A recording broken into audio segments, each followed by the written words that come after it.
All right, we are live. Before we start, we're gonna play our blockchain intro video here.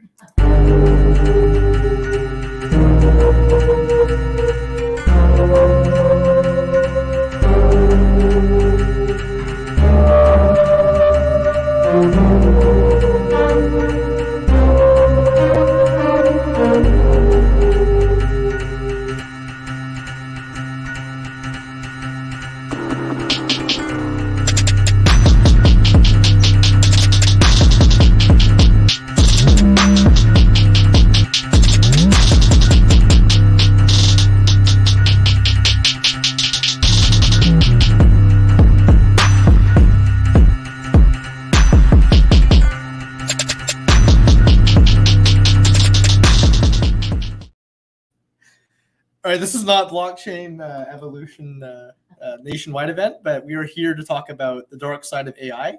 My name is Riley Bainton, and here with Victor. Oh, if you want to go ahead, Everyone. yeah. Sure. So as Riley mentioned, we're going to speak about the dark side of AI. So if you know, AI it depends on the use that you want to give it. So we're going to discuss one of the uses or multiple uses that people are giving to AI and how malicious people are actually doing this. So the next slide, please. So what's the first thing that comes to your mind when you listen the word artificial intelligence or AI?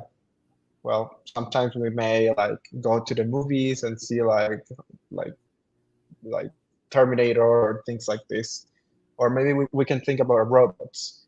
But the truth is next slide, please, is that AI is more simple right now.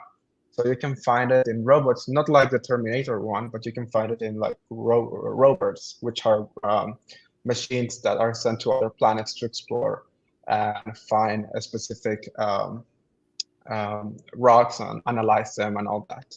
And all that data is analyzed by these machines, or it's being sent to Earth for other machines to like basically analyze them and find patterns that later on we're going to discuss. That's one. The other one is that blue hallway that you see there. That actually is a computer. And all the data that, let's say, all these robots sent or your phone sent, it's being analyzed there in those machines. So then those machines find patterns, as I mentioned before, and they can do a lot of things with this data processing. So they can find value in sometimes in these patterns that could be strategic to take decisions later on for companies or individuals. So the next slide, please. So here we have another example of how basically the expectation we have like a swarm of robots, but it's actually a swarm of random concepts that are being analyzed and then we get a pattern over there. So the next slide, please. And then, yeah. So basically, artificial intelligence has different categories that can be identified that we're going to identify today. The first one is machine learning. Basically, machine learning is the biggest of them all, one of the biggest of them all. And it's basically, as I mentioned before, the ability to recognize patterns based on specific algorithms. Then we have neural networks. Neural networks, as the name implies, it's trying to emulate the brain, the architecture of the brain, like how the neurons connect. So basically, you create like mini nodes that connect to each other, and also they are run by algorithms that try to find patterns. But in this case, you emulate the brain. And then you have natural language processing. These ones are basically, as their name imply, ways to find patterns in common language that we human use. So when you speak to a machine, you do it through the keyboard and all that. That's the interface. But the computer does not actually read that human language. So done through a software that has a specific binary code that understands the computer understands, or it's being designed to understand. So basically, using your voice, like natural language with natural language processing, you can actually be able to communicate with the machine with just your voice, and that's the main goal of this kind of this feature here. And then at the end, we have robotics. So we saw that we have the software, and then you have the hardware, which is basically like the mind, and the robotics would be like the body itself.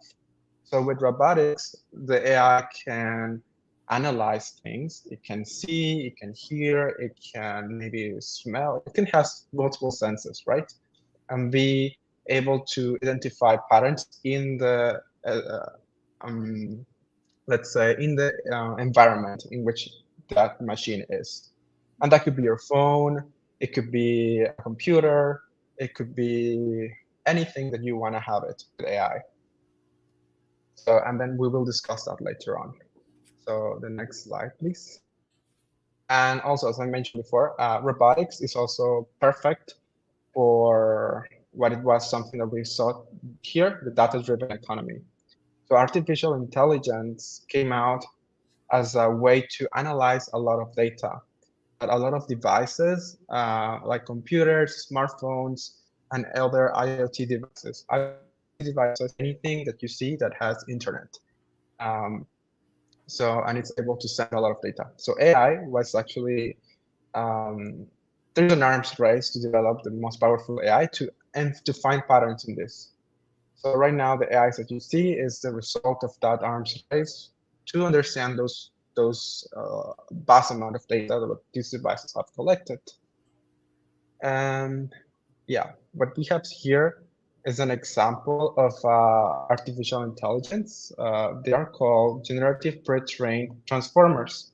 It's basically you give a lot of data, and then, as I mentioned before, it finds patterns of that data, and it can produce a new set of data that has a particular arrangement. In this way, in human ways, it could be you train the ChatGPT. It could be just with many books, and then you find a pattern. So the AI finds patterns. Okay, how humans interact. So what's happening here, and why the grammar here is correct, and all this. So the computer does not actually understand that, but the algorithm finds like a pattern, and then copies that pattern and creates a new sentence with that pattern. But that actually doesn't mean that the machine understands it. It just does it because the algorithm does it. So, and eventually, when you ask something, the algorithm basically creates a new pattern, and that pattern is analyzed with all the information in there, and then it creates another thing that is called an output. And then that output is something that sounds human, and it has very nice grammar and speaks like us, and that's something that we know as ChatGPT. And sometimes it's way better than us at typing and writing and doing a lot of things, but sometimes it has a lot of errors as well. So here we have an image that is basically showing how a neural network looks. And basically, as you can see like dendrites, which are those like little arms that you can see, and then you have multiple nodes, and that could be the information that it's trying to connect with other ways to find new ways to give you the information. And that's an image from the MIT stock file. Next slide, please. And then here, a long time ago, like a year ago, we had the opportunity, Riley and I, to attend a lecture of Ajay Agrawal, which is a professor at UBC. Well, he used to be a professor at UBC, but now he is very well known in the scientific community, specifically in the AI field, because he wrote multiple books. The most famous one on AI is The Power of Prediction. So basically, in this book, he forecasted that AI will be super important because it does something very important and remarkable that nothing has done ever. So every time you take a decision based on the input of your senses, that could be your eyesight, it could be the temperature that you feel on your skin, you can take a decision. Okay, if I look outside of the window, this is cloudy, then you decide, okay, I'm gonna probably take the umbrella. So with AI, you can have multiple sensors like robots or anything or satellites that are like monitoring the Earth weather. And also you can have like multiple sensors in your home that are measuring the pressure and all that. So all that information is combined and gives you a prediction. That prediction, it will be measured by a percentage. It could be from 0% to 100%. So that's the prediction. Basically, it decouples the prediction from the judgment. So when you look at outside the window, you do a prediction and you also do judgment. In this case, it's taking a decision. But AI doesn't actually take a decision. It just tells you the amount of percentage that is going to happen of that thing happening. So then you can decide, okay, it's 30% chance of rain that I have here. Maybe I'll take an umbrella. So what you will do is like you receive that data and then you take a decision. So I take umbrella. Or in this case, it could be 80% of cancer. So if you're a doctor and you're using an AI tool that analyzes a lot of pictures of tumors with X-rays or like MRI machines, like readings, then you can say, okay, 80% chance of tumor, that's actually pretty bad. So maybe I can put this medication right now.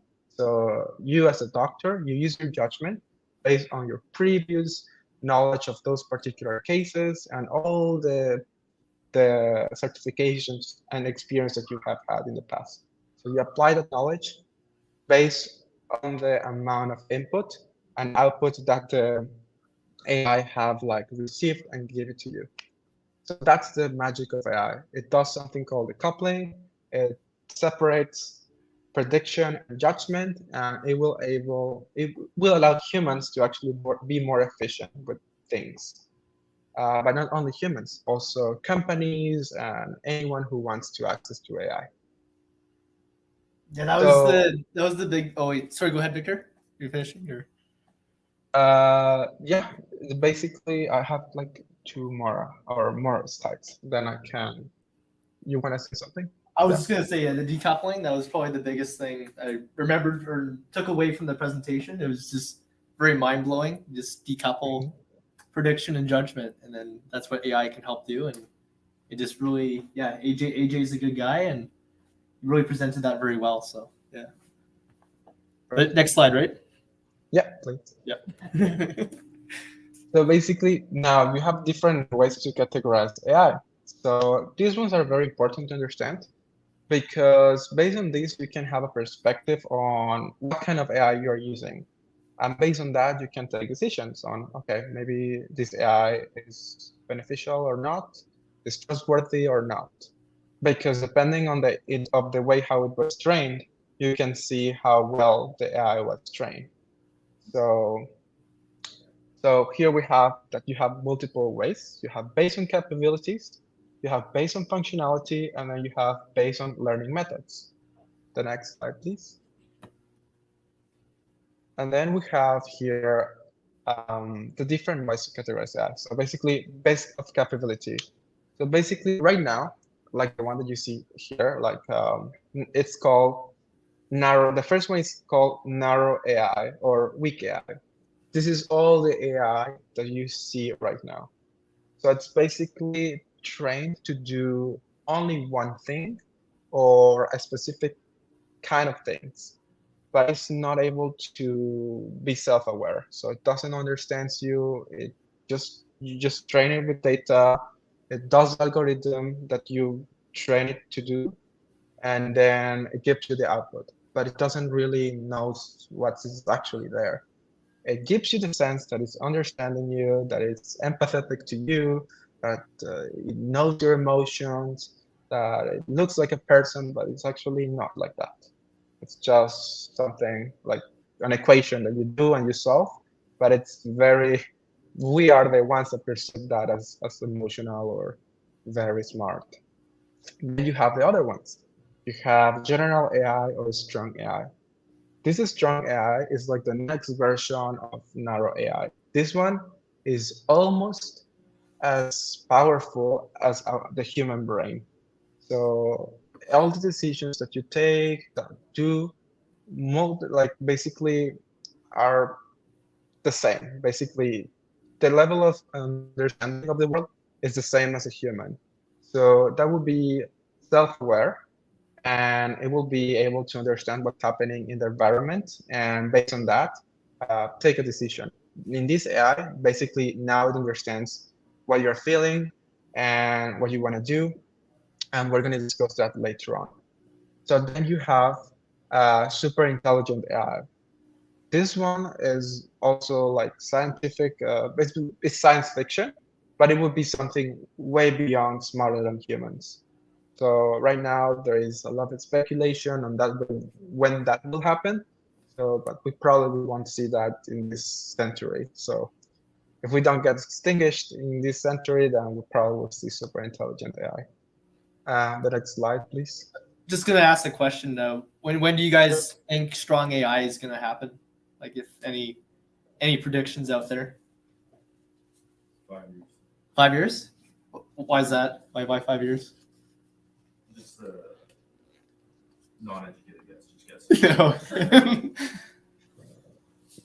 The next slide, please. Any other guesses for when? I guess when AI goes from like what it is right now, like just more. It can do a lot of things, as we can see, as Victor was saying of ChatGPT, but there's a lot of bias still, and it's not fully there yet in terms of making its own decisions. You still have to put prompts in and stuff. Yeah. Any other? For strong AI, probably maybe 10 years, possibly. Like until there's enough data that these systems have and it starts learning on its own, maybe eventually. And Well, I think in the last 10 years, you've seen a lot of jobs replaced by automation. yeah, Like tellers, there used to be checkouts for tellers, and now it's all automated checkouts. So that's a big thing with, yeah, a lot of automation replacing workers. oh, for sure. Yeah, definitely. I think we're going to see more like replacement with, as we're seeing AI just in the last year, and how it's going to replace like a lot of jobs of, I guess, with if it requires just basic tasks, AI can do. Yeah. Yeah, I think it's going to depend on regulation. Right. I mean, if the government comes in that simply, Mm. it might affect, or at least like legal pathways to develop, might make it extra long. Yeah, that's a good point. Yeah. And a lot of AI in the cars now. Right? It Yeah. brakes for you, prevents you from going over lines. And people still have cars. Still, they just go to sleep with the car. Yeah. Next slide. Yeah, please. So then we have based on functionality. So basically you have 4 categories here. So we're going to start with the first one, which is theory of mind. So, well, actually, that's a little bit done. Can you go to the next one? The next slide. Next So slide. actually, yeah, this one is the first one. So the first one is reactive machines. So basically, reactive machines are machines that do not store memories. So these memories are basically information that they are receiving from sensors, from you typing answers, from you typing like questions or things like that. So they basically they don't store this, and they're quite limited. So they are just able to do specific tasks, and they can probably play chess with you, and that's it. So they're pretty basic. Then after that, you have machines a little bit more complex. They start having memory. So for you to be able to understand your environment, you have to remember things.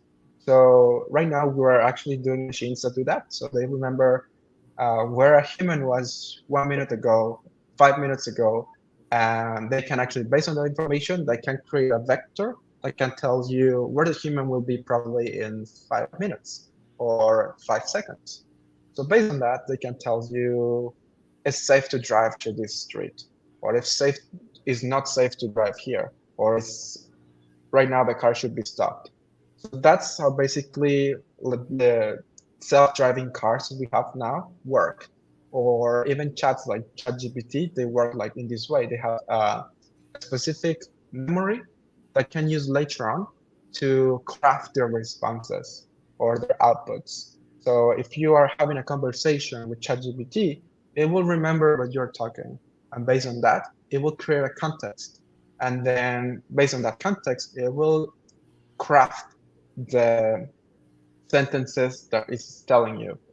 And it will sound human, it will sound like it's understanding you, but it's not actually understanding. So can you go back enough, please?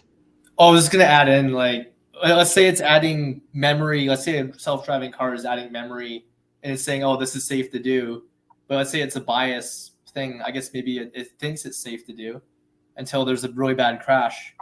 Then who's the blame? Then is I guess the AI system or what it's learned? Like, and where does that come from? Does that come from the ones that developed the AI?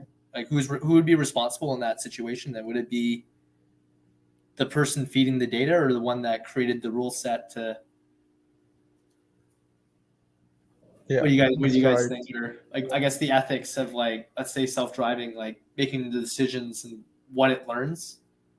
Like, who would be at fault if it gets in a crash, in terms of, let's say, like, it had to make a decision and it got into a really bad crash, and the AI is programmed from its own learning and from what, I guess, its own developers. Like, who would be at fault then? I think directly would be the organization that created, like, the company. But I think there needs to be work with regulators. Yeah. So they can design specific ways of, like, what kind of decisions are made and how they're made. Yeah. To eliminate as much bias as possible. Like, how the decisions are made within the AI with its Within own the development created of the AI. Okay, yeah. Yeah. That's a good point. Yeah. But go back to the slide, Victor. Yeah, one slide, please. Okay, yeah. Then we have the next stage, or stage 3, which is theory of mind. Basically, we humans, we start experiencing something called, like, theory of mind when we are like 2 years old, 3 years old. So it's the moment when you start realizing that there's other people like you, other humans. Like, they also have, like, goals, they have feelings, and then you start, like, mimicking them. You do imitation, then you feel empathetic towards them. There's, of course, like, some people that may not feel the same, but you also are able to identify that they don't feel the same, and you feel empathy. So you put yourself into the shoes of the other person. So for machines to do that, there is a lot of research on that right now, and that's the hot topic right now in the scientific community of AI, to make AI to achieve this kind of level of self-awareness. There is, like, some articles that mention that ChatGPT emulates theory of mind, but there is a divide here. Like, some people say it actually experienced theory of mind, some people say no, it's emulating it. But the consensus is that it's emulating it, it's not actually having it. So basically, theory of mind, it understands human emotions, it understands like, some things, but it's not aware that it's existing. So it just knows that it's kind of it's aware of its existence, but, like, it's not yet right now with us.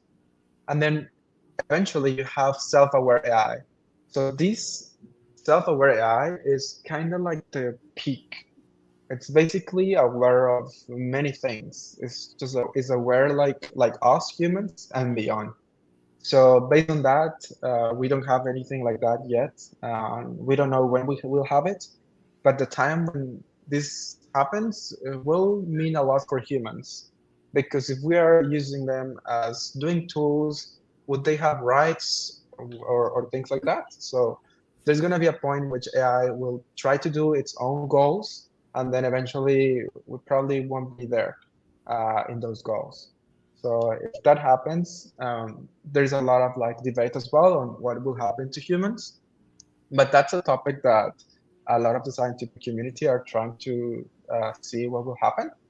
But we don't have to worry maybe for now. But we have to start training AI and also develop AI with specific architectures that can help us to take decisions if that ever happens. So that's important because this means that whatever decision right now is affecting humans, it's actually that is being done by AI. It's not AI itself that is doing it. It's someone that is using AI, that is training the AI or using the AI tools to do harm to other humans. So if you ever see like a headline, AI is bad, AI is scamming people. It's not AI scamming people. It's people using AI tools to scam people. So far we don't have AI think and do things on their own, so that's why. And eventually, as we were mentioning before, the next slide, please. Oh, I was just gonna mention, like, how many of you think the Terminator situation might?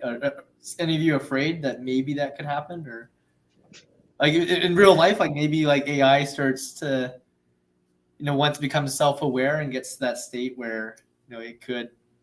Wasn't that a movie with Will Smith, I, Robot? That too, yeah, yeah.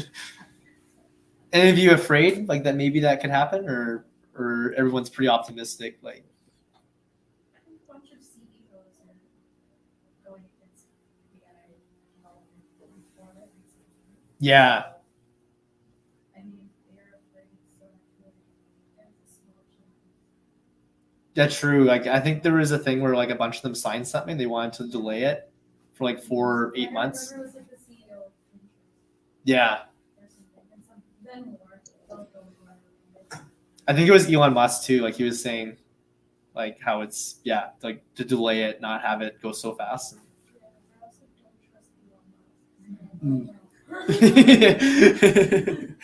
But there was a lot of like, you're right. There was a lot of CEOs that like they're trying to say like slow this down because there's no regulation in place, and Yeah, so I feel like there's a reason why they're scared.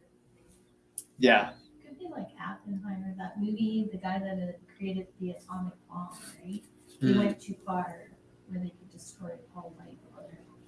And he goes, oh my gosh, we've gone too far. So like there might be a point where you've just gone too far where it can become He destructive. also said that AI is more powerful than nukes.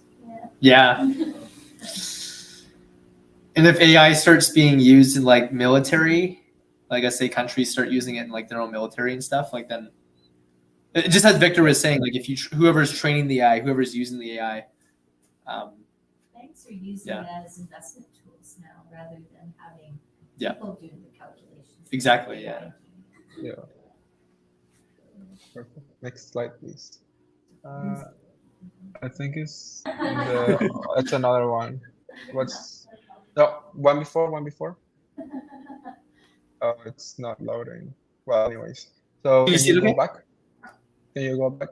Perfect. What does it say there? Okay, well, I'll say it. So basically, just- these other ways. So basically, based on learning methods, then you have It's frozen. oh, maybe his internet. you're giving the inputs, you are giving the algorithm, and you are feeding the information, and you are analyzing that whatever is doing the AI, it's being done correctly. So if you're a doctor, whatever percentage or prediction that the AI has given to you, you can analyze it and then you supervise it. Okay, it's correct. And you're always giving feedback. That's like supervised learning. So you are like learning, you're checking, you're like the like the professor that is like teaching the AI how to like learn. And you're like giving it specific data sets and giving meaning to the answers like it says. Then you have like unsupervised learning, which is basically you just give a lot of data and you just give it the algorithm, and then the AI or the machine learning model will find meaning to that. but it doesn't actually get you the meaning correctly because you are not analyzing it. So there can be a lot of mistakes there, and that's what Riley was saying before. Like, what happens if you didn't train the AI correctly, or you didn't give like correct data? So when you are using an AI tool, you have to be careful of this. So it's what's done through supervised learning. It is like unsupervised learning, because based on that, whatever you are getting from the AI can be wrong. So then you have semi-supervised learning, which is basically a combination of like unsupervised and supervised. It's not that accurate yet because it has some level of mistake. And then of course you have reinforcement learning, which is basically the AI is learning on its own, kinda. So it's learning on interactions that it has with the environment. So an example of this could be a self-driving car.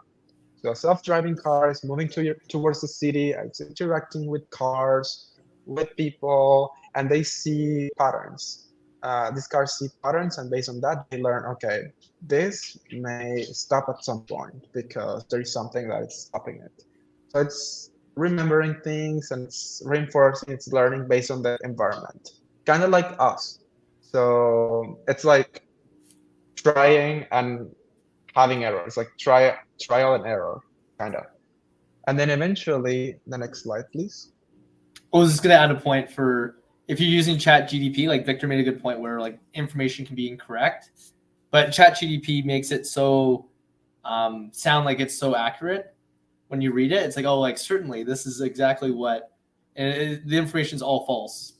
So that's one thing to be very careful is whatever like, it can state like this is what the answer is, and many people, there is one lawyer that used it to come up with cases, or he thought they were real cases, but it came up with some like fake cases, and he used that in like a court thing, and he's actually really in big trouble now for doing that, and it's costing his career a little bit, I think. So you have to be very careful and like check over whatever if you're going to use Chat GPT for any research or stuff like that. It can be really good, but check over the data. Yeah. And then eventually, someone mentioned here that basically artificial intelligence could be compared to nuclear energy, and that's correct, because they're also artificial intelligence is in the same category as nuclear energy and electricity, blockchain, IoT devices, drones, and 3D printing. It can be used to multiple purposes. So that's something that scientists call a multi-purpose technology. So whatever you do it with it, if it's bad or good, it will do it. So there's a huge responsibility on who is using that AI. So it's basically a huge tool, like it can give you a lot of power, but you have to use this power correctly. Because if you don't use it correctly, a lot of people can be harmed. And that's something that starts with understanding what artificial intelligence is, how it can be used, how it works, for eventually people like you guys can help the government to take decisions about how these technologies should be regulated and how you people can use it effectively without harming others. And yeah, basically that's a little bit of a snapshot of what AI is. And then eventually we have something else the next slide, please. That AJ pointed us in his presentation, which was basically right now we are in something called the curve of production, which is basically when the technologies starts to the arithmetic cost of production of AI. So there's two things that are happening right now in technology. Semiconductors, which are all the little components that are in computers, are becoming more affordable. So with that, it means that you can make more powerful computers with a fraction of the price of last year and 2 years ago. And then you have artificial intelligence. The cost of prediction is becoming way affordable every year. So if you combine these two, you can have like computers that are the size as target that can give you predictions. And that's good because everyone can have access to AI tools that can help you to take decisions. For example, when to evacuate before a fire happens. Something that right now it could have been very helpful if you had access to technologies like this one. If you were in Kelowna or places that got burned during the fires, there's actually AI that can help you to predict when a fire is going to start, but that's not available to everyone. It's just in research and big institutions. And actually, some companies that assess risk, insurance companies, they have access to that. So they can charge you a high premium if they see that your house may be in danger at some point. And or maybe they can deny you a service. But as humans, as us, like individuals, not everyone has access to it. But these curves that we see here will enable us to democratize AI, so to make it more accessible to everyone. But for that reason, we have to understand how it works and that we have to use it for a good purpose. Because as someone mentioned before, it could be like nuclear energy. So if we don't use it effectively with ethics, we can harm people. And then the next slide, which is yours, Riley.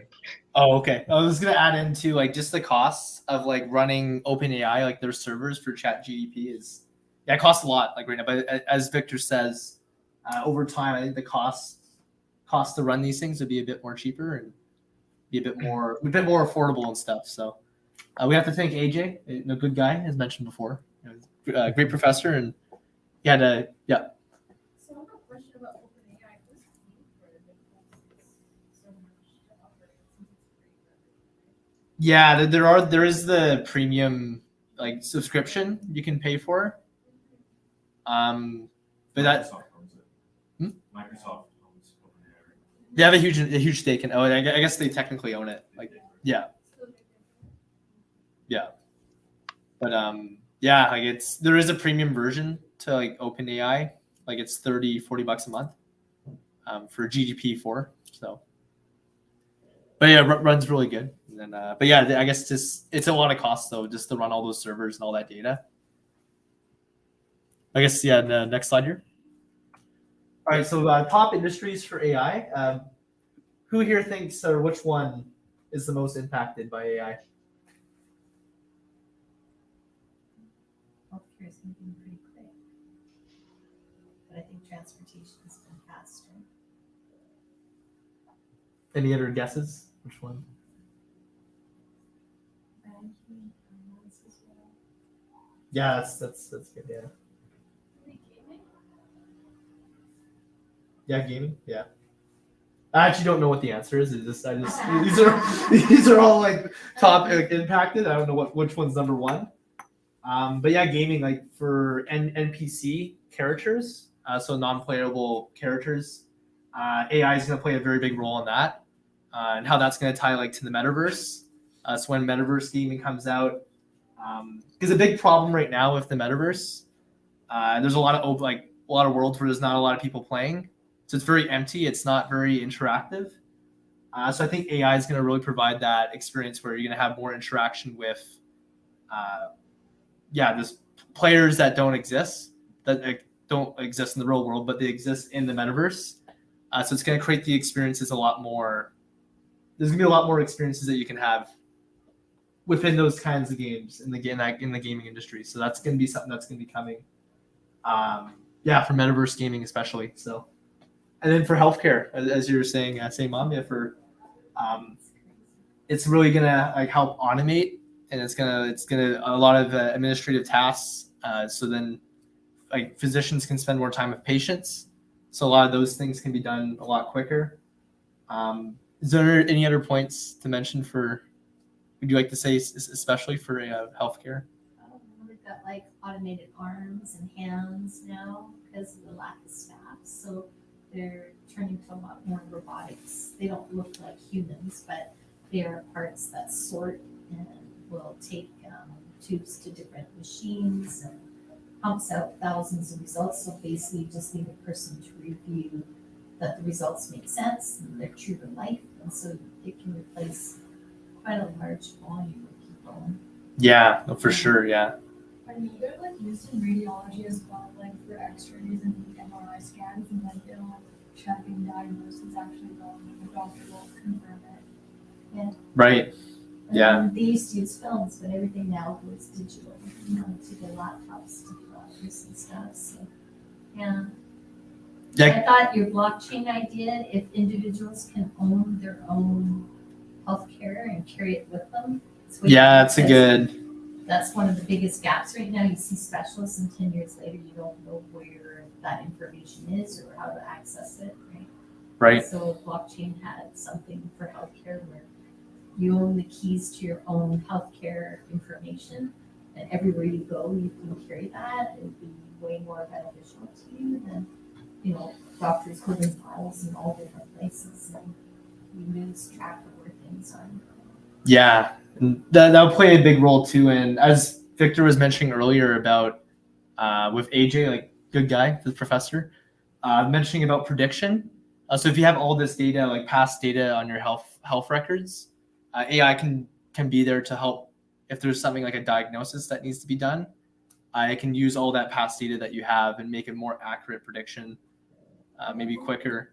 The hope would be that AI could predict areas of concerns that you can change lifestyles and prevent getting diagnosed with something bad. Yeah. Like preventative is better than after. Yeah, oh, for sure. Yeah. AI. Yes. Anything to add as we were discussing? For sure, as you guys were mentioning, that area is called precision health or precision medicine. And right now it's very focused on like analyzing the genomes of the people. But as you mentioned before, if you are able to hold all your data from all your devices that are in your home, your office, or your city, you can actually understand how the environment play a huge role in those genes, and then eventually go to the epigenetics, which is basically how the genes interact with the environment, and you can have a more accurate prediction of your health. And based on that, you can take smart decisions of what to change and what to keep doing to enhance your lifestyle. And you can do that into different categories like overall health, financial health, or even mental health. And there is a lot of like apps right now that are helping to do it, but the only bad thing about them is they're very niche. So you just focus on one thing. But if you are able to hold your data, you can actually be the one who analyzes that data. And because AI will become cheaper, you can have even your own AI tool at home or in your pocket that can analyze that data whenever you want it, but not a corporation. So that's the main goal right now of Web3, that can allow humans people to own their data, to create predictions that can help them to improve their lives, as you guys were mentioning. For sure, no, definitely, yeah. Like how it can help improve your life and everything, and then all these other different industries too, like education. Like the robot can teach you something. Just as we can see the picture there. Cybersecurity, it can help spot like threats before it becomes like a problem within a company. You can have AI have like you can build a certain algorithm to help predict things. But it could go the other way too. Like you can use AI to try and like hack into a company, but you don't. That's the dangers of AI, I guess, as we discussed in our workshop. Adding to what you mentioned, there's right now like a lot of projects on blockchain space that enables you to analyze smart contracts and see how vulnerable they are. And they use machine learning algorithms to read through the code and analyze patterns on how powerful is that smart contract or how strong in terms of security. And then you can patch it, like basically fix it. But as Riley mentioned, you can actually analyze it and find weak spots to break into the smart contract and then get a lot of millions of informations or maybe like dollars or whatever tokens you want. So it's a double score. Yeah. Oh, for sure, yeah. And then just I guess adding to some of the bottom ones like banking, finance, have AI make some money for you. Just do some trades and Transportation, right? We did talk about this earlier. Like, I think by 2030, they say 10% of cars it's gonna be self-driving. So I guess it's a good number. We'll possibly see in the next 6-7 years. On the road, and it's just going on its own. And then in farming and retail, and really impacting those areas too. And we'll move on next slide here. So why are these industries adopting AI? It's really the biggest thing is just the efficiency of time and resources. Like, if you can have an AI that can run 24/7 and complete these tasks, and a lot of the things that it's going to replace is ones that is just very like time consuming tasks where you need to collect data or you need to move it somewhere like on your computer.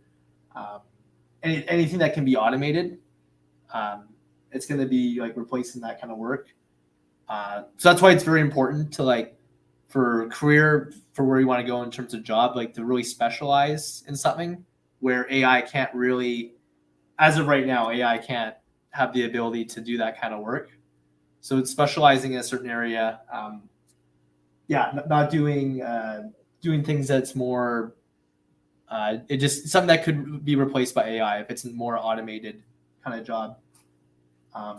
As of right now, it's prompt decision making. You have to enter in prompts. You have to tell the AI what you want it to do. It's not self-aware yet. It can work in hazardous conditions. The robot can just go in there and it's okay. So, and then the bad actors now using AI. So basically, this is a quick recap here. So we make an emphasis here on bad actors using AI because yes, AIs lack consciousness. They don't have a sense of identity. They don't have self-awareness.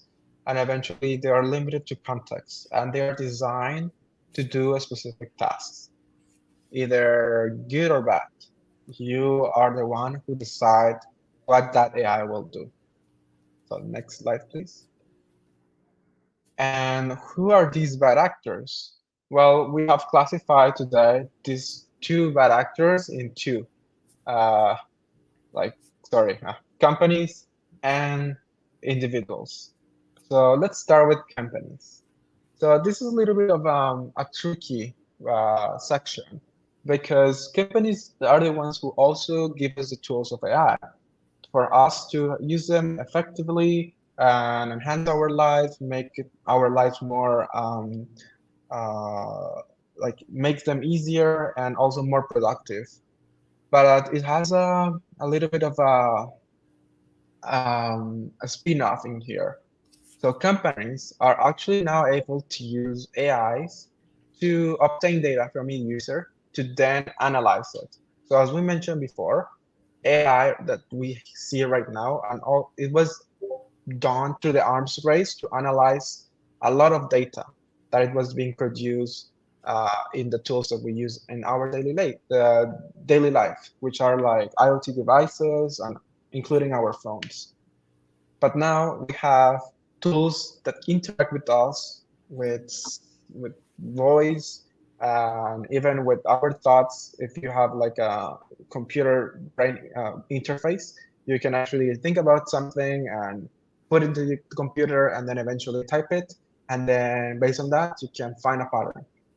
So these two trends are called chatbots and digital twins.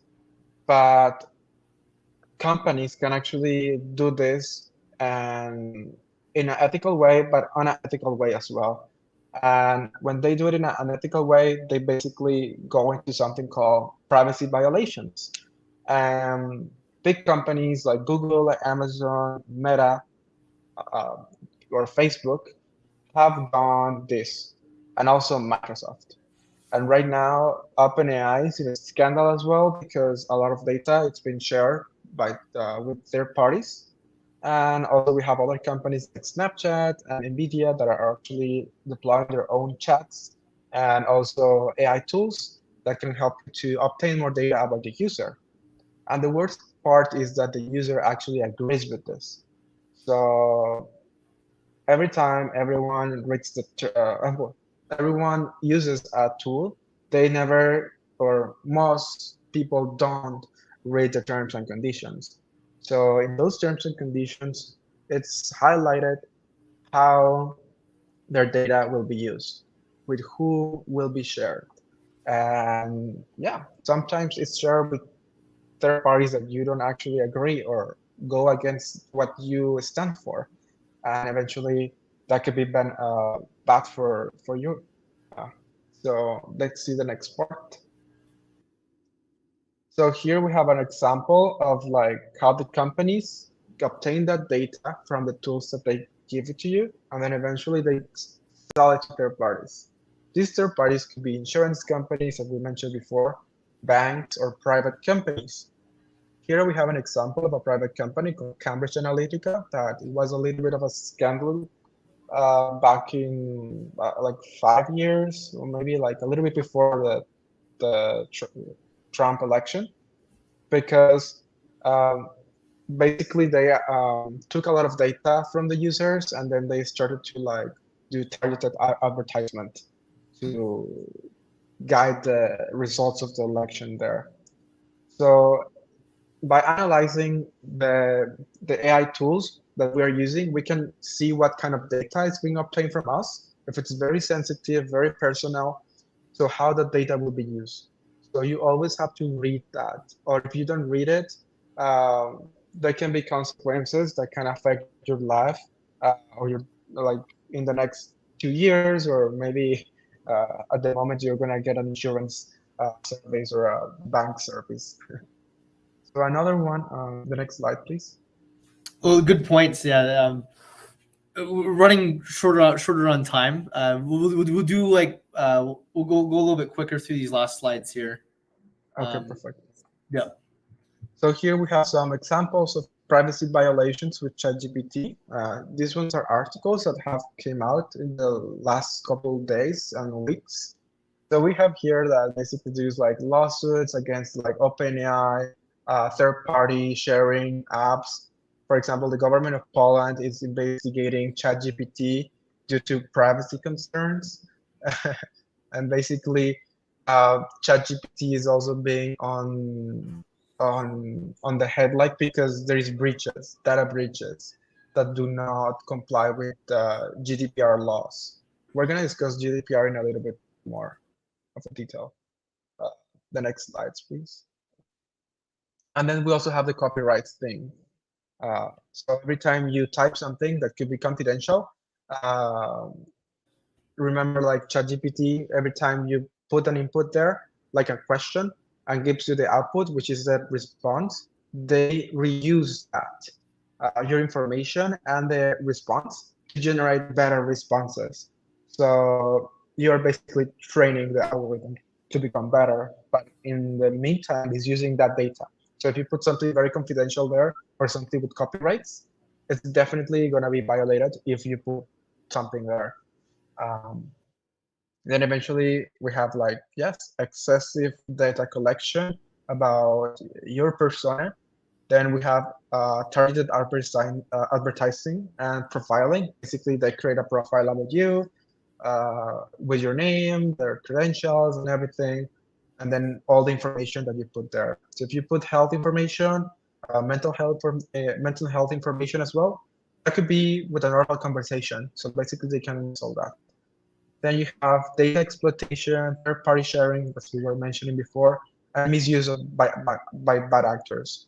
So if a hacker wants to they definitely access to that data, it will be possible. So you have to be very careful with what kind of information you put in these chats. And then eventually we have like there's not inadequate data protection measures. That's why hackers are able to do their own things with these platforms. And then eventually we have international regulations and compliance. Because it's new, no government, it's already able to do regulations fast. So right now China is doing a lot of regulations on it because they actually try to basically see and take care of the citizens and all that, but also control them. But I think the government of the US and Canada, they also need to address these topics as well, because there is a lot of sensitive information that basically it's being shared there. I like to put in risk every citizen. And then the next one, please. And then eventually we have Yeah. what's that? Oh, moving Oh, into yeah. So Victor really touched on a lot of points with like companies and how they're using AI, and just being like, what are some things to be like concerned about or to know, like to really touch on those. But we're just moving into people, deep fakes, especially identity theft, any scams, like more AI scams. So deep fakes. What do you guys think on deep fakes? What's the thoughts of what's going on? Like especially recently, it's gotten a lot more. It's only continuing to get better.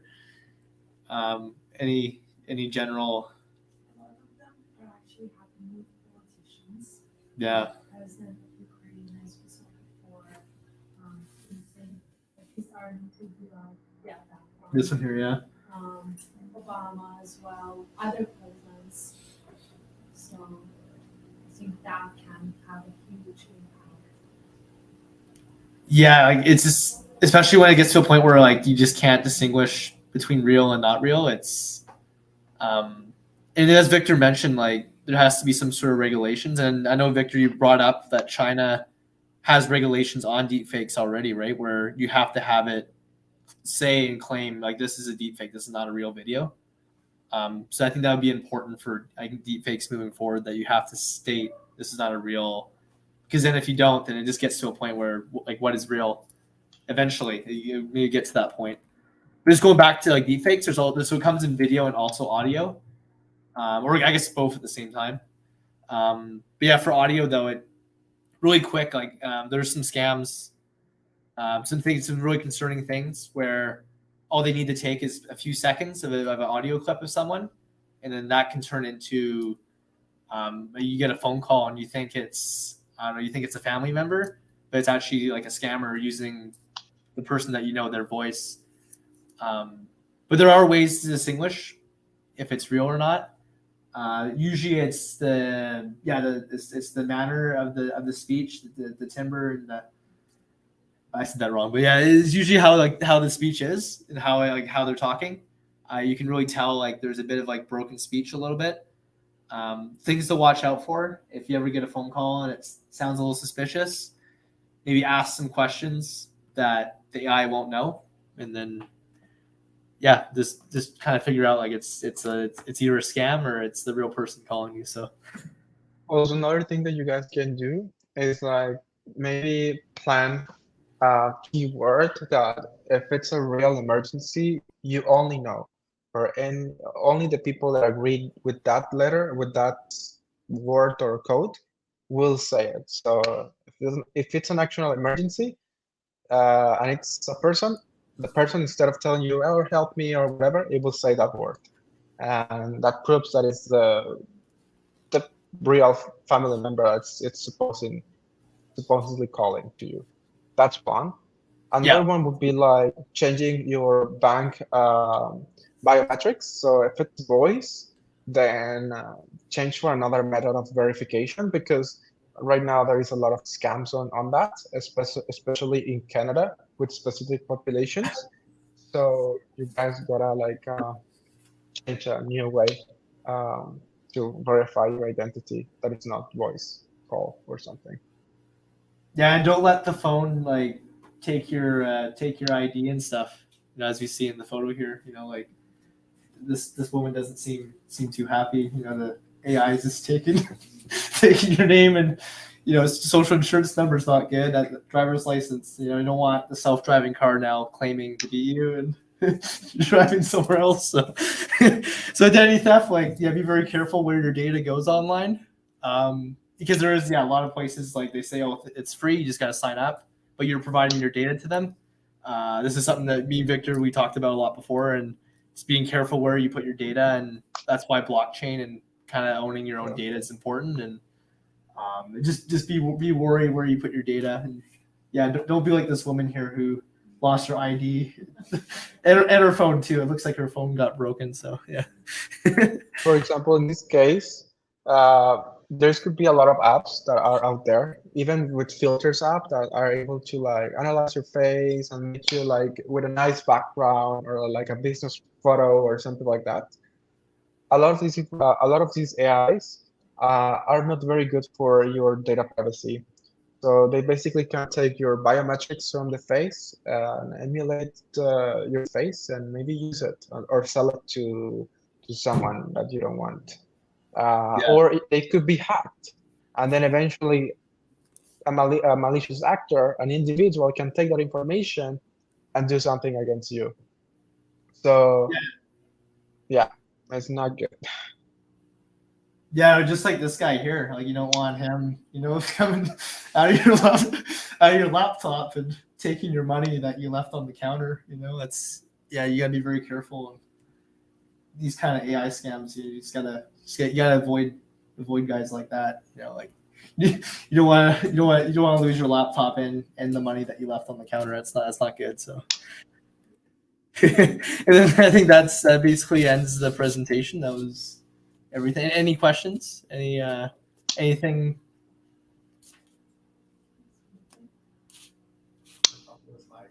do apologize. Oh, sure, no problem. Yeah, we can send after. Yeah. Oh, no problem. Okay, yeah. Yeah, I think that's everything. Yeah. So. Yeah. Yeah. Thank you. Yeah. Thanks, Victor. Thank you, Ray. Thanks, Ryan. Thanks. Yeah. That was good presentation, and hope be wary of AI, and AI is very promising. Very optimistic myself of where AI is going to go, but be concerned of any scams and anything, and just I think it's really hard for the seniors because they grew up in a generation before computers and all this, and it's very hard for them to decipher what's real and not real. The funny thing is that a lot of these scams used to occur even before that. It's like the phone call scam. Yeah. And so basically, if people are wary of networks, it's when the first phone call scams came up, you always had a certain keyword